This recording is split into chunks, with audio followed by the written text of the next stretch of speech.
বাঙালি খাবারগুলোর মধ্যে অত্যন্ত জনপ্রিয় এবং মজাদার একটি সবজি হচ্ছে লাউ শাক। লাউ শাক পছন্দ করে না এমন বাঙালি খুব কমই আছে। লাউ শাক দেখতে সাদাসিধা হলেও লাউ শাকে রয়েছে প্রচুর পরিমাণে পুষ্টিগুণ।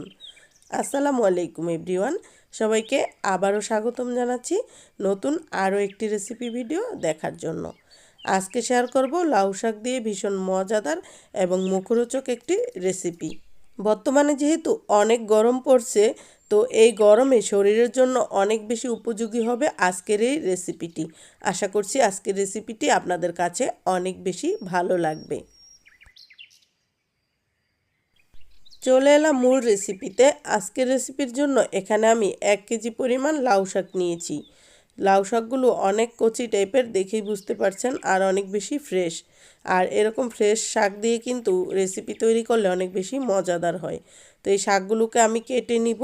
আরও একটা উপকরণ নিচ্ছি, সেটা হচ্ছে চিংড়ি মাছ। এখানে হাফ কেজির মতো ছোট চিংড়ি নিয়েছি।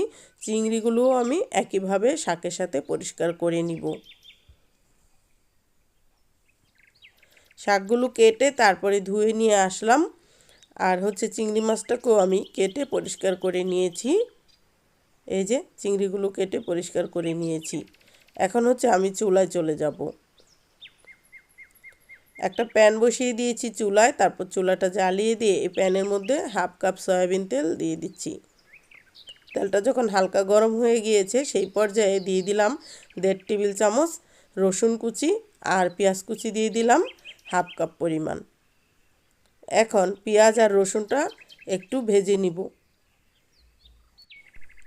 রসুনটা আগে দিয়েছিলাম যাতে একটু ভালোভাবে ফ্রাই হয়, আর পেঁয়াজটা কিন্তু খুব বেশি ভাজবো না, অল্প ভেজে তারপরে হচ্ছে আমি এই পর্যায়ে চিংড়ি মাছগুলো অ্যাড করে দিচ্ছি। এখন নেড়েচেড়ে 2 মিনিটের মতো সব কিছু একটু ভাজা ভাজা করে নিব, তাহলে কিন্তু ফ্লেভারটা ভালো হবে। তো এ পর্যায়ে হচ্ছে ভাজা হয়ে গিয়েছে 2 মিনিটের মতো। তো বেশ কিছুটা কাঁচামরিচ ফালি করে দিয়ে দিলাম ঝালের জন্য। তো মরিচগুলো খুব বেশি ঝাল না, সেজন্য আমি একটু বেশি পরিমাণে নিয়েছি।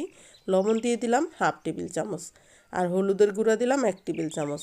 1 কাপ পরিমাণ পানি দিয়ে সমস্ত কিছু ভালোভাবে নেড়েচেড়ে মিশিয়ে নিয়ে এরপর হচ্ছে 3 থেকে 4 মিনিট কষিয়ে নিব ঢাকনা দিয়ে ঢেকে।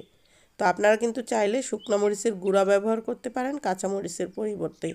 তো যেহেতু গরমকাল, তো সেই ক্ষেত্রে কাঁচামরিচটা খুব উপকারী হবে স্বাস্থ্যের জন্য, সেজন্য আমি কাঁচামরিচ ব্যবহার করছি। আর আমরা এমনিতেও কাঁচামরিচ খাই, আবার বেশিরভাগ রেসিপিতে আপনারা দেখেন কাঁচামরিচের ঝালটাই অনেক বেশি স্বাস্থ্যকর, সেই জন্য। তো খুব ভালোভাবে কষানো হয়ে গিয়েছে মশলাটা। এ পর্যায়ে ধুয়ে রাখা লাউ শাকগুলো দিয়ে দিচ্ছি। অর্ধেকটা পরিমাণ শাক দিয়ে নেড়ে চেড়ে তারপর বাকি অর্ধেক শাক দিব। আজকের রেসিপিতে আমি শাকটা কিভাবে সবুজভাবে রান্না করতে হয় সেটাও শেয়ার করছি। তো শাক খুব বেশি জাল করলে কিন্তু কালার নষ্ট হয়ে যায়। তো এটা সেদ্ধ হতে ঠিক যতটুকু সময় লাগে সেইটুকু সময় ধরেই কিন্তু রান্না করলে সুন্দর একটা কালার থাকে।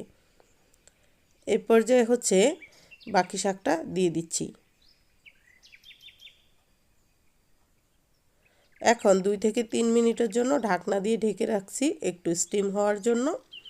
শাকটা কিন্তু স্টিম হয়ে কমে গিয়েছে। এই পর্যায়ে হচ্ছে আমি আরও 1 টেবিল চামচ লবণ দিচ্ছি। প্রথম অবস্থায় খুব বেশি লবণ দিইনি, তাহলে চিংড়ি মাছটা অনেক বেশি লবণাক্ত হয়ে যেত। এ পর্যায়ে 1.5 কাপ পরিমাণ আলু কুচি দিয়ে দিলাম, তাহলে টেস্টটা অনেক বেশি ভালো হবে। আপনারা না চাইলে আলুটা বাদ দিতে পারেন। 4 থেকে 5 মিনিটের মতো নেড়েচেড়ে ভালোভাবে কষিয়ে নিলাম। কোনো পানি দেব না, শাক থেকে যেই পানি উঠবে তাতে করেই রান্নাটা কমপ্লিট হয়ে যাবে। 6 থেকে 7 মিনিট রান্না করে নিয়েছি, মাঝখানে 2 বার নেড়ে দিয়েছি। রান্নাটা কিন্তু একদম কমপ্লিট হয়ে গিয়েছে। খুব বেশি ঝোল নেই, আবার শুকনা শুকনাও না, মিডিয়াম পর্যায়ের একটা খাবার তৈরি হলো। আর দেখেন একদম সবুজ রয়েছে শাকের কালারটা। এ পর্যায়ে চুলাটা বন্ধ করে তারপর গরম গরম পরিবেশন করব। দেখলেন তো কত অল্প সময়ে আর নামমাত্র মশলায় ভীষণ লোভনীয় একটি রেসিপি তৈরি হয়ে গেল, আর এটি অনেক বেশি স্বাস্থ্যকরও বটে। এই গরমে ভাত অথবা রুটির সাথে এমন একটা রেসিপি হলে কিন্তু জমে যাবে।